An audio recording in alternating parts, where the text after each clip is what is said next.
साल 2023 जब पंजाब में आम आदमी पार्टी की गवर्नमेंट बन गई थी और 2021 के मुकाबले दिल्ली में पॉल्यूशन और ज्यादा बढ़ गया था। सस्टेनेबिलिटी की इस रिपोर्ट के अकॉर्डिंग दिल्ली 1998 के मुकाबले अब रहने लायक नहीं बचा। इमरजेंसी वार्ड में आने वाले पेशेंट्स का डाटा देखा जो कि पॉल्यूशन की वजह से आए थे और इसमें उन्हें बहुत बड़ा स्पाइक देखने को मिला। दिल्ली एम्स के पेडियाट्रिक डिपार्टमेंट के एचओडी डॉक्टर एस.के. काबरा का कहना था कि इन हॉस्पिटल्स में इमरजेंसी की संख्या तब बढ़ जाती है जब शहर में पॉल्यूशन बढ़ जाता है। PM 2.5 सबसे ज्यादा हार्मफुल माना जाता है क्योंकि ये डायरेक्टली हमारे ब्लड स्ट्रीम में एंटर कर सकते हैं। इसी PM 2.5 को WHO ने हार्मफुल बताया है और यही पार्टिकल आपको दिल्ली के एयर पॉल्यूशन में देखने को मिलता है। नमस्कार दोस्तों, दिल्ली इंडिया की कैपिटल जिसे इंडिया का दिल कहा जाता है और पूरे देश की सरकार भी इसी दिल्ली से चलती है। यहाँ आपको supreme court, parliament, president house और दुनिया के कई देशों की एम्बेसी तक देखने को मिलती है। यहाँ एक बहुत बड़ी संख्या में दुनिया भर से डेलीगेट्स आते जाते रहते हैं, लेकिन फिर भी इसी दिल्ली की रैंकिंग वर्ल्ड एक्यूआई इंडेक्स में दुनिया की 3rd सबसे ज्यादा पॉल्यूटेड सिटी में से है। राष्ट्रीय राजधानी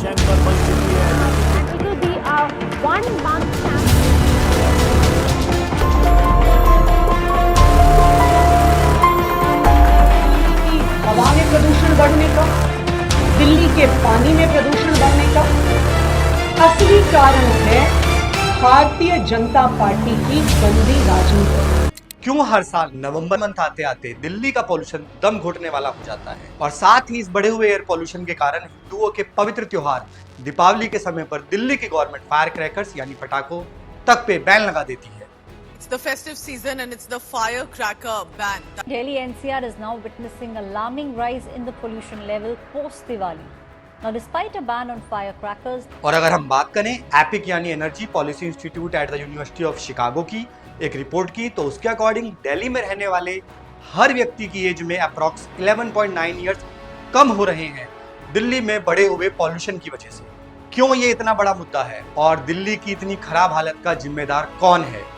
किसकी जिम्मेदारी है दिल्ली में ये सब ठीक करने की?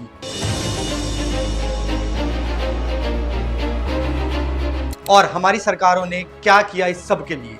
आइए जानते हैं इस वीडियो में।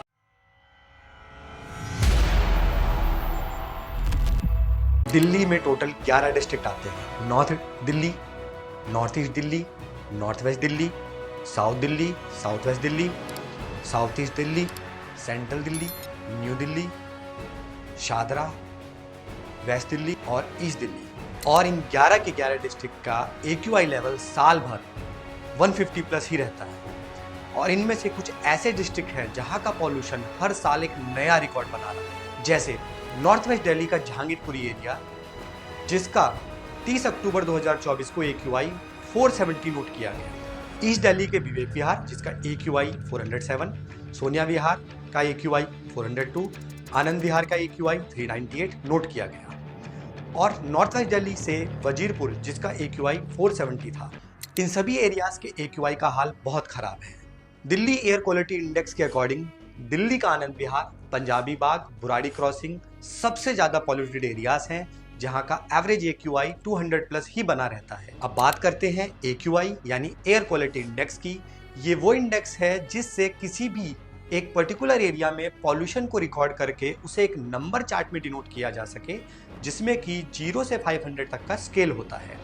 यहाँ 0 से 50 का मतलब है कि नो रिस्क, इट मीन्स वो एरिया रहने लायक है।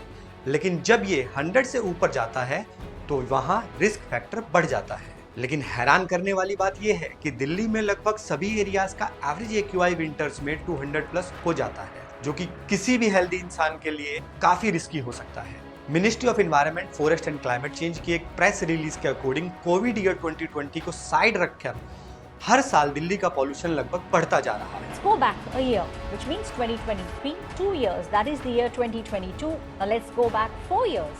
Now we are coming to year 2021. Sustainability की इस रिपोर्ट के अकॉर्डिंग दिल्ली 1998 के मुकाबले अब रहने लायक नहीं बची। आप स्क्रीन पे दिख रहे डाटा को देखिए। ये पिछले 26 सालों में दिल्ली में बढ़े हुए पॉल्यूशन को हाईलाइट कर रहा है जिसमें हम देख रहे हैं कि 1998 में PM 2.5 की कंसंट्रेशन 80 to 100 रहती थी दिल्ली में, जो कि 2009 आते आते 100 to 125 पहुंच गई है।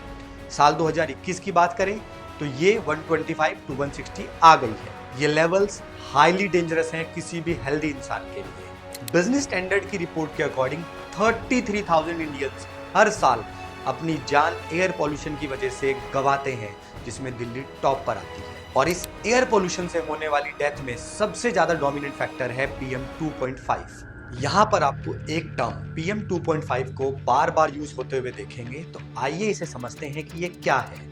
पार्टिकुलेट मैटर यानी PM हवा में मौजूद छोटे छोटे पार्टिकल्स और लिक्विड ड्रॉपलेट्स होते हैं, जो हमारी हेल्थ के लिए काफी हार्मफुल होते हैं। ये पार्टिकल्स इतने छोटे होते हैं कि ये हमारे लंग्स तक पहुंच सकते हैं और हमारी हेल्थ को डैमेज कर सकते हैं, उसे अफेक्ट कर सकते हैं। पार्टिकुलेट मैटर्स को दो कैटेगरीज में डिवाइड किया जाता है। PM 10, ये पार्टिकल 10 माइक्रोमीटर या उससे छोटे होते हैं। PM 2.5, ये पार्टिकल्स 2.5 माइक्रोमीटर या उससे छोटे होते हैं। PM 2.5 सबसे ज्यादा हार्मफुल माना जाता है क्योंकि ये डायरेक्टली हमारे ब्लड स्ट्रीम में एंटर कर सकते हैं। इसी PM 2.5 को WHO ने हार्मफुल बताया है और यही पार्टिकल आपको दिल्ली के एयर पॉल्यूशन में देखने को मिलता है, जिसके कारण आपको काफी हेल्थ इश्यूज हो सकते हैं, जैसे दिल की बीमारियां। PM 2.5 के कारण हार्ट हेल्थ पर नेगेटिव इंपैक्ट होता है। ये पार्टिकल्स लंग्स में गहराई तक जाकर ब्लड वेसल्स और हार्ट को डैमेज कर सकते हैं। डायबिटीज, लंबे समय तक PM 2.5 पॉल्यूशन में रहने से डायबिटीज का खतरा बढ़ जाता है। Cancer, international agency for research on cancer ने PM 2.5 को कार्सियोजेनिक यानी कैंसर पैदा करने वाला बताया है। अस्थमा, एयर पॉल्यूशन से अस्थमा और COPD यानी क्रॉनिक ऑब्स्ट्रक्टिव पल्मोनरी डिजीज को बढ़ावा मिल सकता है। रेस्पिरेटरी डिजीजेस, PM 2.5 से acute and chronic bronchitis, asthma attack हो सकते हैं। इस पार्टिकुलेट मैटर के सोर्सेस कई हो सकते हैं, जैसे गाड़ियों से निकलने वाला धुआं, फैक्ट्रीज, इंडस्ट्रीज और मैन्युफैक्चरिंग यूनिट से निकलने वाली गैसेस, कंस्ट्रक्शन डस्ट और किसानों द्वारा जलाई जाने वाली पराली। ये सभी सोर्सेस हवा में PM लेवल्स को बढ़ा देते हैं।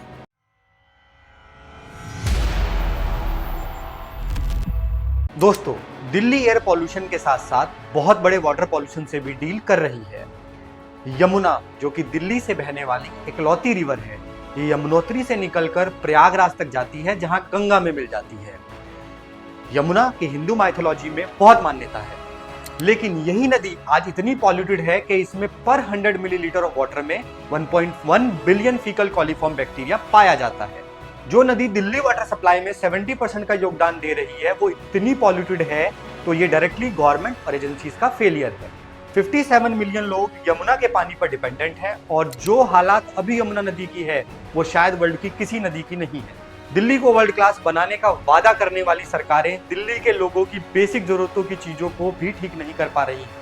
दिल्ली को इस दुनिया का सबसे बेहतरीन देश बनाना चाहते हैं और वो बन सकता है। पिछले लगभग 10 सालों में यमुना की हालत दिन पे दिन बद से बदतर होती जा रही है।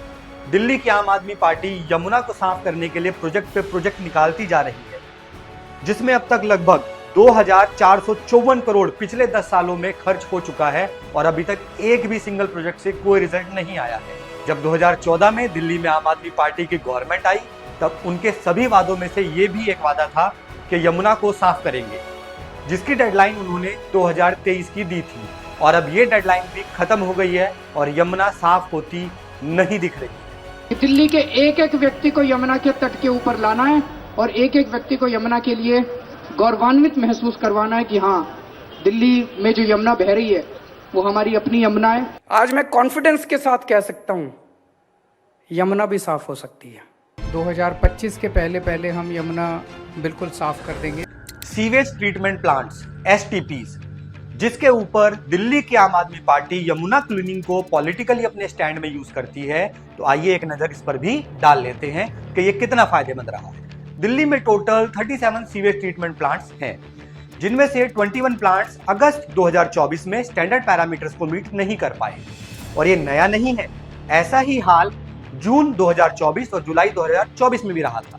Delhi pollution control committee DPCC ने इन STPs को एनालाइज किया on the basis of faecal coliform, biochemical oxygen demand, total suspended solids, oil और ग्रीस और डिजॉल्व फॉस्फेट्स। रिजल्ट में 56% एसटीपी स्टैंडर्ड्स को मीट नहीं कर पाए। वाटर जो एसटीपी से निकलकर यमुना में जाता है वो दिल्ली के कुछ एरियाज में इरिगेशन तक में भी यूज होता है। सोचो ऐसे पानी से सिंचाई की हुई सब्जियां खाने से आपकी हेल्थ को कितना नुकसान हो सकता है। डीपीसीसी की रिपोर्ट के अकॉर्डिंग फीकल कोलिफॉर्म पैरामीटर में फेल होने वाले एसटीपीज हैं केशोपुर, नीलोठी, नजफगढ़, पप्पन कलान, रोहिणी नरेला, यमुना विहार, मेहरौली, वसंत कुंज, मुलारबंद, ओखला और गिटोरनी। जनवरी 2024 में टाइम्स ऑफ इंडिया में पब्लिश एक रिपोर्ट की माने तो 75% एसटीपीज के पास फीकल क्लोरीफॉर्म को ट्रीट करने के लिए फैसिलिटीज तक नहीं।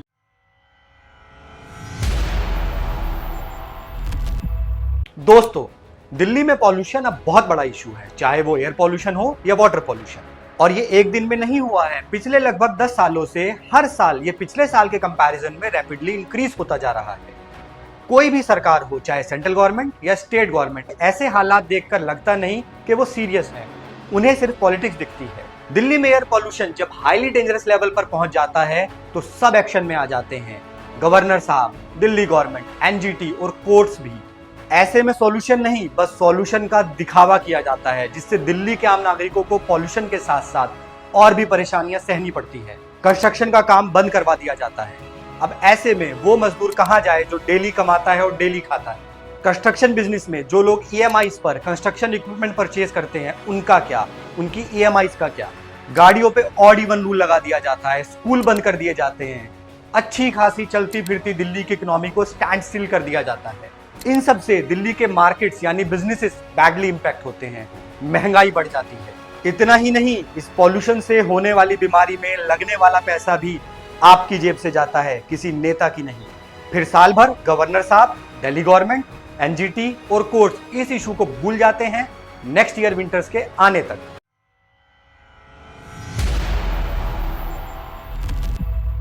दिल्ली के फॉर्मर सीएम अरविंद केजरीवाल के वैसे तो बहुत सारे स्टेटमेंट्स हैं, बट उनके 2 स्टेटमेंट्स पर मैं आपका ध्यान केंद्रित करना चाहूंगा। पहला, उन्होंने 30 दिसंबर 2019 को ndtv.com की एक प्रेस रिलीज में कहा कि आज दिल्ली वासियों से मैं ये वादा करता हूं कि अगर मुझे अगले असेंबली इलेक्शन में दिल्ली वासियों ने फिर से चुनाव जिताया तो मैं अगले 5 सालों में दिल्ली को पॉल्यूशन फ्री बना दूंगा। दूसरा, अक्टूबर 2021 में एक स्टेटमेंट दी कि दिल्ली के एयर पॉल्यूशन में एक रीजन पंजाब और हरियाणा में जलने वाली पराली है, जो वहां के किसान फसल को काटने के बाद जला देते हैं। अरविंद केजरीवाल ने यह भी कहा कि उनकी गवर्नमेंट दिल्ली में बायोडिकम्पोजर सॉल्यूशंस का यूज कर रही है, तो बाकी स्टेट की गवर्नमेंट्स इसका यूज क्यों नहीं कर रही। उन्होंने रिक्वेस्ट की है अपनी नेबरिंग स्टेट से कि ये सब ठीक करे। फिर आता है साल 2023, जब पंजाब में आम आदमी पार्टी की गवर्नमेंट बन गई थी और 2021 के मुकाबले दिल्ली में पॉल्यूशन और ज्यादा बढ़ गया था। इस साल फॉर्मर सीएम साहब का बयान सुनिए। Even as stubble burning from states surrounding capital chokes Delhi, the Aam Aadmi Party almost appears to give a clean chit to the Punjab government. अब 2024 में देश के सुप्रीम कोर्ट ने 16 अक्टूबर 2024 को हरियाणा और पंजाब दोनों स्टेट्स को फटकार लगाई और इस सब पर एक्शन लेने को कहा।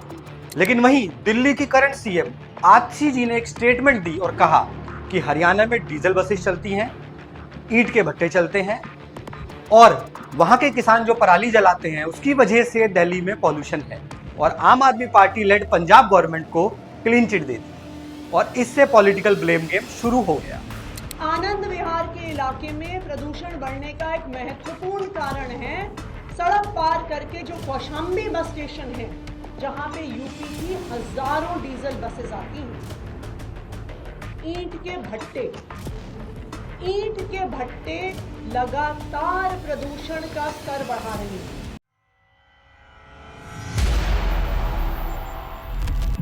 दिल्ली के हॉस्पिटल्स ने पॉल्यूशन से डील कर रहे पेशेंट्स को लेकर एक स्टडी कंडक्ट की, जिसमें उन्होंने 2017 से 2019 तक दिल्ली के AIIMS, Kalawati Saran Children's Hospital, Vallabh Bhai Chest Institute और National Institute of TB and Respiratory Diseases में इमरजेंसी वार्ड में आने वाले पेशेंट्स का डाटा देखा जो कि पॉल्यूशन की वजह से आए थे और इसमें उन्हें बहुत बड़ा स्पाइक देखने को मिला। दिल्ली एम्स के पीडियाट्रिक डिपार्टमेंट के एचओडी डॉक्टर एस.के. काबरा का कहना था कि इन हॉस्पिटल्स में इमरजेंसी की संख्या तब बढ़ जाती है जब शहर में पॉल्यूशन बढ़ जाता है। एम्स हॉस्पिटल के डॉक्टर ने स्टडी के बारे में बात करते हुए कहा कि इस स्टडी में बच्चों और बड़ों दोनों को इंक्लूड किया गया था, जो लगभग 2 साल तक चलती रही। इस दौरान 1 लाख से ज्यादा बच्चे एम्स और कलावती सरन चिल्ड्रन हॉस्पिटल के इमरजेंसी में ट्रीटमेंट के लिए आए, जिसमें से 25% बच्चों को रेस्पिरेटरी प्रॉब्लम्स थी। वहीं 70,000 बड़ों में से 10% लोगों को भी रेस्पिरेटरी प्रॉब्लम पाई गई। और हैरान कर देने वाली बात यह है कि इस स्टडी में यह भी देखा गया कि हॉस्पिटल में इमरजेंसी में आए हुए पेशेंट में पॉल्यूशन से होने वाली प्रॉब्लम के साथ जो पेशेंट आए उनमें वो लोग शामिल नहीं थे जो ऑलरेडी किसी सीरियस डिजीज से सफर कर रहे थे, बल्कि उनमें वो लोग शामिल थे जो किसी सीरियस डिजीज से सफर नहीं कर रहे थे। कुछ लोग तो ऐसे भी थे जो पिछले कुछ हफ्तों से ही दिल्ली में रहने आए थे।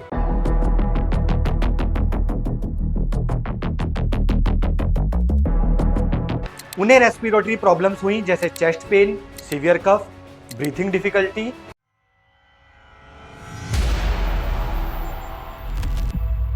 दोस्तों, दिल्ली अब रहने लायक नहीं बची है। एयर पॉल्यूशन और वाटर पॉल्यूशन के साथ साथ और भी बहुत सारी समस्याएं दिल्ली वासी झेल रहे हैं, जो एक वीडियो में कवर करना पॉसिबल नहीं है। तो अगर आपको ये वीडियो पसंद आया हो और आप चाहते हैं कि हम इसका सेकंड पार्ट बनाएं, तो कमेंट में हमें अपनी राय दीजिए और ये वीडियो हर उस इंसान को भेजिए जिसे आप जानते हो। आप अपने स्टेटस, स्टोरी और हर जगह इसे लगा दीजिए। आखिर में मैं आप सबसे अपील करूंगा कि आप अपने छोटे छोटे प्रयासों से जितना इस पॉल्यूशन को कम करने में पार्टिसिपेट कर सकते हो वो कीजिए। हमें हमारी दिल्ली को पहले जैसा स्वच्छ और साफ सुथरा बनाना है फिर से एक दिन। आप अपनी हेल्थ का ख्याल रखिए। आपके घर में छोटे बच्चे और बड़े बुजुर्ग, माता पिता की एक्स्ट्रा केयर कीजिए इस टाइम पर। साथ ही मैं आप लोगों के माध्यम से एक सवाल सत्ता में बैठे नेताओं और अधिकारियों से भी पूछना चाहूंगा जो अपनी रेस्पॉन्सिबिलिटी सही से नहीं निभा रहे हैं, कि आप लोग कब मिलकर काम करना सीखोगे? कहीं ऐसा ना हो तब तक बहुत देर हो जाए। हम मिलते हैं नेक्स्ट वीडियो में, तब तक आप अपना और अपनी फैमिली का ख्याल रखिए। जय हिंद।